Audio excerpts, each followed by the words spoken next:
काही दिवसांपूर्वी एका क्लायंटशी बोललो.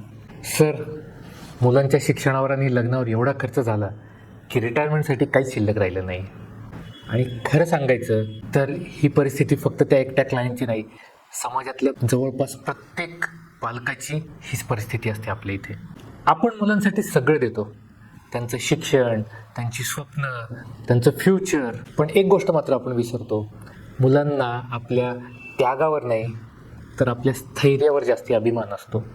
जर आपण आजच बॅलन्स्ड इन्व्हेस्टमेंट प्लॅन तयार केला तर आपण त्यांचं फ्युचर, त्यांचं शिक्षण, त्यांचं लग्न हेही सिक्युअर करू शकतो आणि सोबत आपली निवृत्तीसुद्धा. कारण खरं प्रेम हे फक्त सॅक्रिफाईसमध्ये नाही आहे, तर ते आहे स्मार्ट प्लॅनिंगमध्ये, जिथं दोन्ही पिढ्यांचं भविष्य सिक्युअर केलं जातं. म्हणून पुढच्या वेळी मुलांसाठी प्लॅन करताना एक गोष्ट लक्षात ठेवा की भविष्य त्यांनाही आहे तसंच तुम्हालाही. थँक्यू.